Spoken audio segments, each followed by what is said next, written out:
Hey guys, it's me, MMB, Mighty Max Boxing, and I have a great interview with me today. I have the one, the only Jordan Gill with me. Champ, how are you doing? I'm good, thanks. Can't complain. Awesome, awesome. Now, we're waiting for you to return back to the ring. I want to ask you, do you have any plans, any potential dates coming up to return? No potential dates at the moment, so I'm still working towards a date now. I'm speaking to the different promoters and seeing what they can offer, and hopefully we can get a date penciled in soon. But I've been in the gym working hard, and I'm ready to go in the next 3 4 weeks. No problem. Awesome. We're really looking forward to it. Do you have any plan and set goal in mind when you come back? How you want to build back your career and become a champion? Yeah, well, I'm going up to 130 pounds. So I've been campaigning at 126 pounds for a long time. And I actually boxed heavier than that when I was 13 years old. So, the time had come to move up in weight. Obviously, the loss was a bad loss, and for me, it was a time to move on and think, you know what, I can't do 126 and perform anymore. So 130 pounds is the plan, and I'm looking forward to getting back in the ring. I'm 28 years old, so I've still got a few years left in the sport. I've still got plenty of time, so not gonna rush. I'm gonna build into an 8 rounder. I'm gonna hopefully come back with an 8 rounder, test myself at 130, and then push towards title fights. So by the end of the year, I'd have hopefully had 3 fights, an 8 rounder, and then two title fights, and knocking on the door again for a world title shot. Awesome. Yeah, you'll definitely be more rehydrated and stronger and feel much better at 130. Now, I want to ask you about a particular fight you had recently, the one against Karim Guerfi. That fight was incredible. That was a phenomenal fight. And I just want to ask you about that fight, how it was for you when you got slammed to the ground and your head hit the canvas. The KO, the comeback, it was absolutely tremendous. Can you just walk us through that time when your head hit the canvas? Tell us how you're feeling and how you recovered and eventually got the spectacular KO. Yeah, it was a crazy fight. It was a fight that's gonna live on in many people's memories for a long, long time. It was a fight that sort of had everything in it. There was, back and forth. I won rounds, he won rounds. He knocked me down, I knocked him out, and he DDT'd me as a wrestling tucked in there. So yeah, it's a little bit of everything.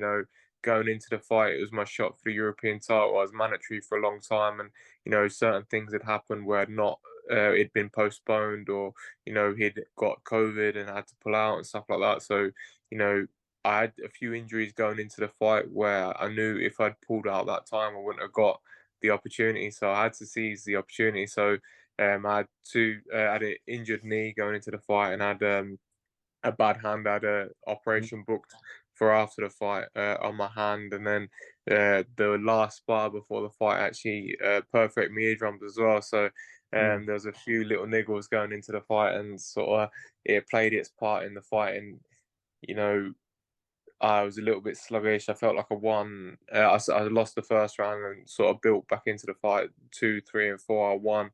And then, disaster struck. He knocked me down, perfect me eardrums, and DDT'd me. And it was a case where I had no balance. It so felt like I was standing on a surfboard, and it was like I was riding the waves, and I had to sort of just defend and pick my spots. And for a couple of rounds, I was on the ropes and just waiting for him to make a mistake. And I noticed every time that he was throwing his jab, he was dragging it a little bit more and a little bit more. And I thought, if I'm gonna get him, I'm gonna get him with right hand. So I tried it in the eighth, and it landed, knocked him back onto his heels, and I thought it was close, but not quite sweet enough. So in the ninth, I got him, and that was all she wrote.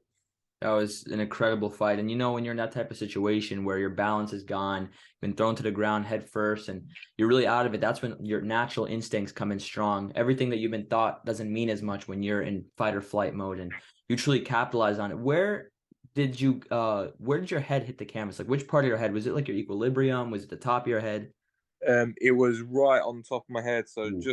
just right there. So yeah, I remember him sort of dragging me down um, from the clinch, and the whole weight of my body just hit the ground and landed on top of my head. And I think for a second I did pass out, but when you're in that fight or flight mode, you just said you gotta get up and carry on. And the only thing we do the only thing we know how to do is fight, and we had to carry on a fight. I wanted to finish the fight. I wanted to win the fight. And when you're desperate for a win so much, you find something that not many people have inside them. Yeah, and it's absolutely awesome, and it proves that you can definitely be the cream of the crop because you have that warrior spirit. When you look at you as a fighter, you were never truly known as a puncher, but out of nowhere, once you knew you had to knock this guy out, you put him away, you adapted, and that's very respectable for sure. I want to ask you a little bit, since you had such a great performance, who are some of the fighters that you watched when you were coming up that inspired you and taught you how to really be a champion? Growing up as a youngster, I had a lot of inspirations. I think Prince Nassim Hamid was a Mhm. massive inspiration.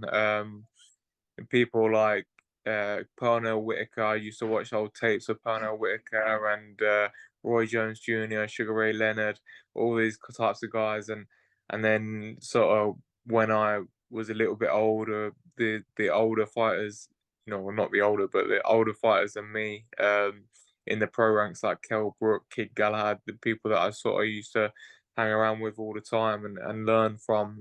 Junior Witter was a very underrated Mhm. WC world like welterweight champion. I learned a lot from all these guys and my peers as well that I'd be training alongside that were similar ages to me and who've gone on to do well as well. Yeah, those are all great names and definitely the top guys to be looking at. Now, I found out that you actually have a nonprofit called Next Generation that your father's also involved with. Can you tell people who are watching a little bit about that? Yes, so it's called Jordan Gill Next Generation, or JG Next Gen for short. Basically, what we do, I come from an area which is like a well-known farming area, and there's not much Mm. for the kids to do in the area. So we used to find ourselves, a lot of the kids get into trouble or hang around a bit degenerate and Mm. don't have much to focus on. So for me, growing up, boxing was always a main focus, and I thought it'd be great to give something back to the community. And what we do is we go into schools, we go into youth clubs. We're actually working on getting our own facility as well in my local area of Finland, and we get the kids active. We use boxing as a base, but not a sole focus. We get them playing games and talking about themselves and just building their confidence and building their self-esteem and making them communicate better, because I feel like a lot of young people struggle to communicate with older people now Mm. or amongst themselves even. So we're just trying to create a little bit more confidence, a little bit more self belief, self awareness, and create better citizens for the future. That sounds absolutely awesome, champ, and it's very good what you're doing 100%. Before I wrap this up, can you tell people who are watching where they can find you online and the final message from you as well? Yes, thanks everyone for your support. You can find me and support me more. It's Jordan Gill on Instagram. I'm on Twitter at Jordan Gill and Facebook as well at Jordan Gill as well. So check me out. Keep up to date with all the fight news. Hopefully, we'll have a date soon, and look forward to getting back in there. Awesome, champ. Thank you so much for coming on. I truly appreciate it. It's been absolutely a pleasure. Thank you.